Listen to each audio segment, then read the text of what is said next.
what do you remember from that front row seat just to the emergence of Harden and then the transformation of the Rockets offense with D'Antoni? Well, I can say that confidence will do wonders for a player. And Mike D'Antoni's system it'll already like boost your numbers, but when you have the ball in your hands and he's feeding you his information that he has from an offensive genius standpoint, and you have a talent like James Harden, that's what you get. You start to get Hmm. that, and then everybody that comes after him just gets better. You know what I mean? Like again, like you mentioned, Luca. The shit that Luca is doing is shit that James was doing, but Luca has turned it into he moves at his own pace, and you cannot fuck with him. So like to be able to see somebody just have supreme confidence and able to use their creativity in their own way was nothing short of like amazing. Every night was something different he was doing.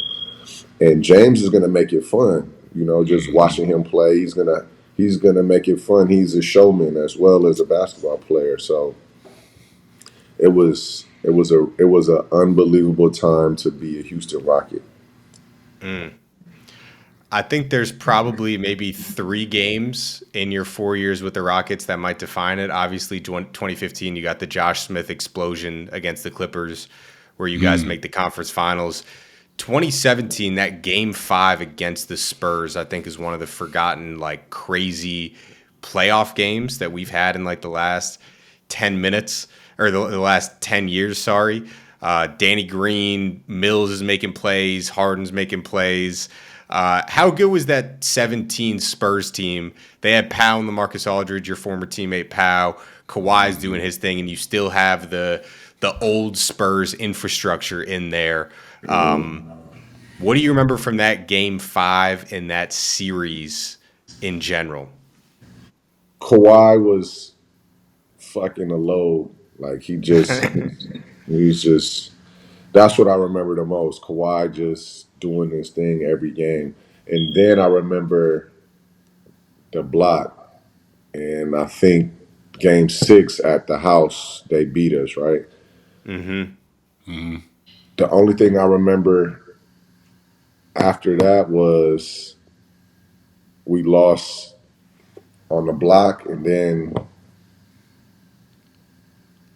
game 6, I think we got blown out by 20 or whatever it was. Hmm. And then James gets 200 million the next year. That's what the fuck I remember. I don't remember nothing else other than that. That's about how it went. Yeah. So like, you know, I don't know. It was weird because although he deserved to get his pay, like the way it happened and how it looked, it just it was just a strange thing. And I don't never talk on like people getting anything they deserve. I want everybody to get everything and more that they deserve. I just felt like when you deem or when you like dub somebody like a winner or the leader, the example has to be set a little bit better in that situation. And it's not just the player's fault. You know what I mean? A lot of that goes on to the organization and how they run their shit. So And then obviously 18 the last year, the game 6.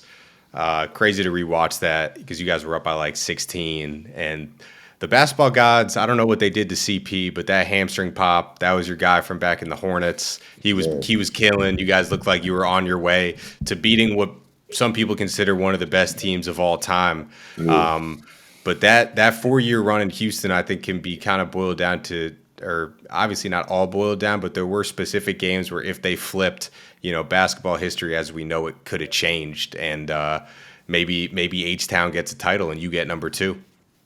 Hey, yeah, wait a minute. man. That would have been what you say? You done? I just had a flashback. Was that the time of the legendary Trevor Ariza State Farm commercial? Yeah, Yeah, that was during that time for sure. Yeah, hey, TA got one of the best one of the goated State Farm commercials of all time, man. I just had a flashback right then when I heard your prayer. Oh, no, my bad, TA. I don't mean to cut It's you all off. good. No, man, that was it. That again, if those things happen for us the way that they should have happened, yes. 2018, we get another title. 2015 was that with the Spurs or 17? 17 and 18, 17 yeah. with the Spurs. We advance and we have a chance of playing again. But the way that it was supposed to go, it went. Have you ever heard of a team going over 27?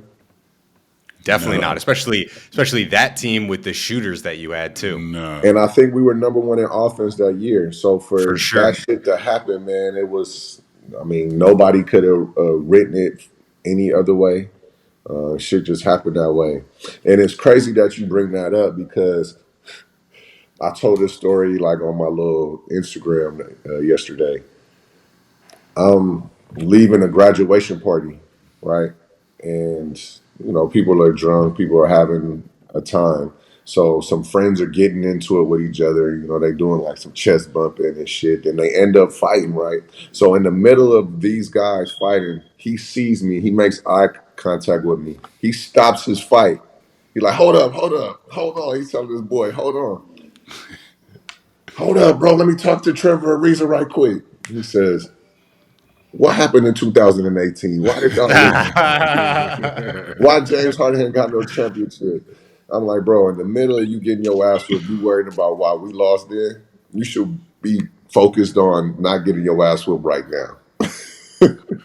Hey, Did he get his maybe ass you beat? saved it. Oh no, he was getting his ass whoa out for sure. Oh well, that's what you saved him, TA. You saved him for You saved him for possibly even getting worn out even more. For Shit. real. But nah, man, I don't, like playing in those games or experiencing what we experienced, even though we lost, it taught us lessons, man. It's just the lessons that we learned was if it's meant to be, it's meant to be. There's nothing that you can do. But if you go out there and you leave it all on the line, you've done all you can do. So the chips fall wherever they may. Have you ever wondered if Chet Holmgren might be a descendant of Abraham Lincoln, or if a UFC fighter could beat an alien in a fight? You might have not, and that's okay. But Shea Serrano and Jason Concepcion from Six Trophies Podcast have. If you love basketball, and more importantly, if you love fun, you gotta listen to Six Trophies, where Shea and Jason serve up the biggest moments from around the NBA with their brand of unbridled joy, banter, and pop culture side quests. Each week, they hand out 6 pop culture themed trophies for 6 basketball related activities. Stuff like the Denzel Washington and Training Day trophy, given out to the player or team having the best week around the NBA. Or the Lauryn Hill You Might Win Some, But You Just Lost One trophy for the team or player that just can't get it together. Plus, a bunch more trophies for all the good, bad, or just plain head-scratching moments around the NBA. This playoff season, you'll want to make Six Trophies your go-to companion podcast. Follow Six Trophies on the Wondery app or wherever you get your podcasts. Listen ad-free right now by joining Wondery Plus.